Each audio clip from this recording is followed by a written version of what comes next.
Collagen protein, trash for building muscle. What's up guys? We're back and it's time for another educational video. This week we are talking about whey protein, pea protein, and collagen protein. What's best for building muscle? Find out. So we've got a new human randomized control trial to discuss. And this is out of the lab of Dr. Stuart Phillips at McMaster University in Canada. Stu is one of the preeminent researchers in exercise science as well as protein metabolism. And as somebody who came from Dr. Don Layman's lab, who's also a legend in protein metabolism, Stu is one of the people that we really respect, and that lab tends to do really good, high quality research. So they were doing a study where they were going to compare collagen protein, pea protein, and whey protein concentrate. And the way they did this was they actually really controlled this study. So they fed like a baseline intro diet for 7 days that was all controlled. Then they kept that same diet, but they added either 2 25-gram servings of protein from collagen, pea, or whey protein, and they looked at protein synthesis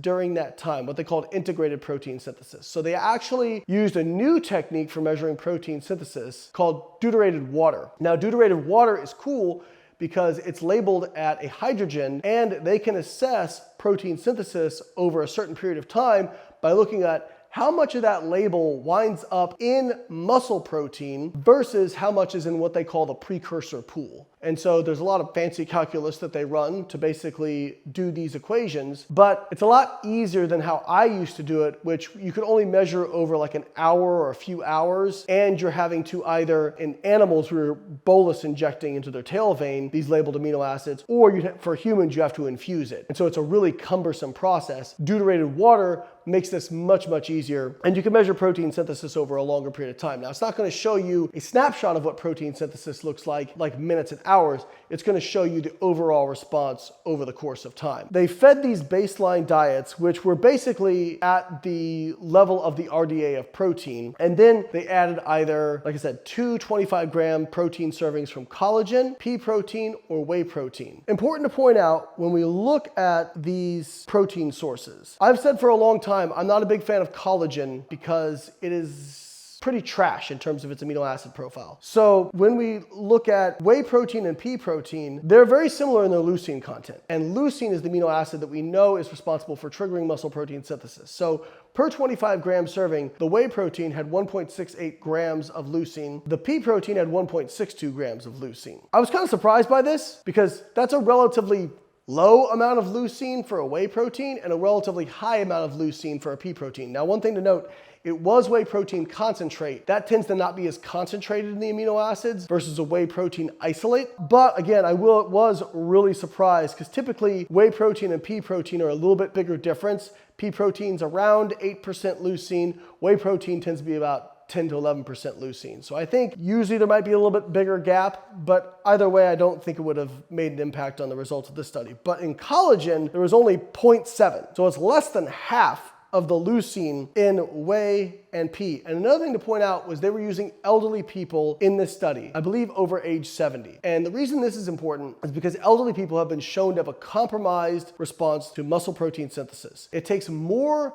protein in an elderly person to get the same anabolic response as it does in a young person. The RDA for protein doesn't adjust based on age. And one of the things that they're arguing in this paper is maybe it should be. And so they fed this run-in diet, which I think is important because it got a baseline for them to compare to. And then they fed the same diet, but adding those 2 25-gram protein servings a day. And they did that for a week, and they looked at their rates of muscle protein synthesis, as well as some signaling factors post-meal that we'll talk about here in a second. Whey and pea stimulated muscle protein synthesis to the same extent. So the overall area under the curve for muscle protein synthesis for pea and whey protein was similar, and it was greater than it was during the baseline run-in diet. But the collagen protein did not further stimulate muscle protein synthesis. It had the exact same rates of muscle protein synthesis as it had in the baseline diet, which quite frankly, based on what we know about the signaling data for leucine, that's not surprising to me. You just weren't getting enough leucine to really make a big difference. And so we did see significantly greater rates of muscle protein synthesis with whey and pea versus collagen protein. And they controlled for a lot of other things too. So they also provided all the meals to participants, which is great because it just makes sure that this is going to be much more tightly controlled. They looked at their activity. They had them wear activity monitors. They looked at their steps. No significant differences between any of the groups on those. They also looked at the amino acid responses from these different proteins. And so, for example, they looked at plasma leucine. And we know that plasma leucine needs to be deflected by a certain amount in order for it to stimulate muscle protein synthesis. My grad school research actually showed this very clearly. And what we see is collagen protein doesn't really increase plasma levels of leucine, like they barely went up, whereas pea and whey both increased plasma leucine, and the branched amino acids tracked in a similar fashion, as did the overall essential amino acids. Interestingly though, whey protein was significantly better than pea protein at raising plasma leucine, plasma branched amino acids, despite the fact that they had similar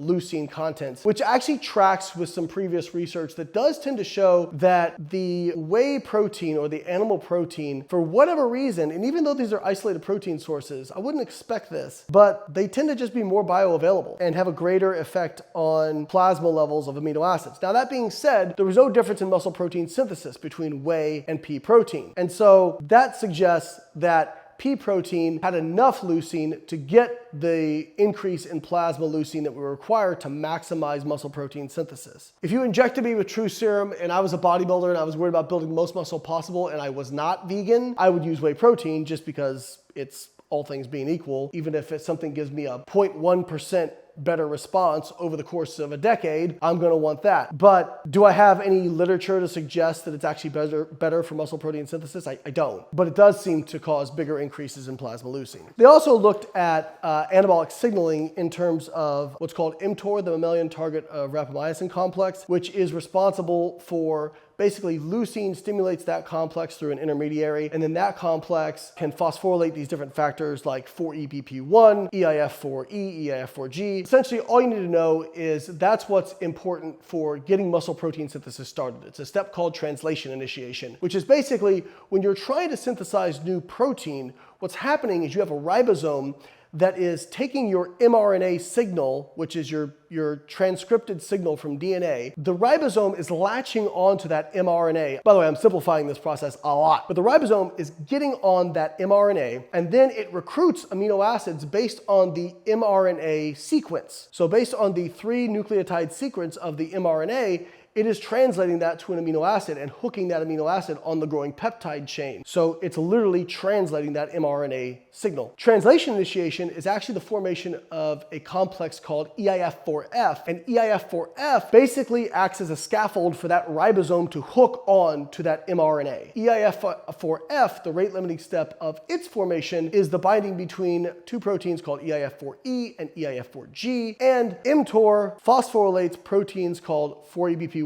which is a binding protein that binds up EIF4E and makes it unavailable for binding with EIF4G, and it phosphorylates EIF4G. So it gets rid of the binding protein, phosphorylates EIF4G. That makes both of those proteins have more affinity for each other, the EIF4E and EIF4G, and those coming together forms that complex and gets protein synthesis started. So those of you who think I just stared at the food guide pyramid for 6 years to do my PhD, no, I actually have a pretty deep understanding of this biochemistry, and that is basically how protein, the rate-limiting step of protein synthesis. They also looked at a protein called ribosomal protein S6, which is responsible for increasing the production of proteins involved in the process of protein synthesis, and it tracks quite well with muscle protein synthesis. What they saw overall was pea and whey were overall better at phosphorylating RPS6, mTOR, and 4-EBP1 than collagen was. Now, what's my take home from this? If you're trying to build muscle, collagen is a very poor choice for a supplemental protein. And if you're getting in enough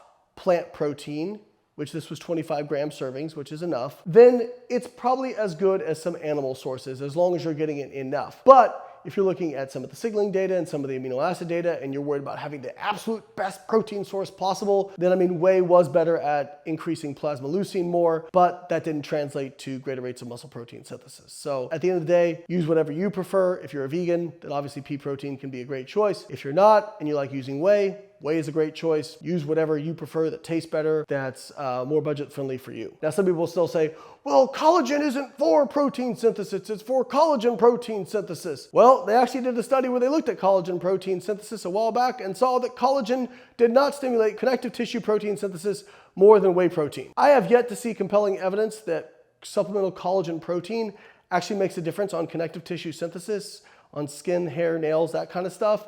And I don't really see how it would, because it's not like you're ingesting collagen and then the collagen just appears in your body. That's not how that works. You have this thing called digestion, where you're breaking down and chopping up all those amino acids into individual amino acids, and then that is what shows up in your circulation. Individual, di, and tripeptides. So 1, 2, 3 amino acid sequences. That's what gets into your bloodstream. And you're telling me that somehow this is going to affect collagen protein synthesis. I just have a hard time believing it. So I would save your money on collagen protein personally, but if you like it, go ahead, but it is not good for building muscle. Hope you guys liked the video, and I'll catch you next week.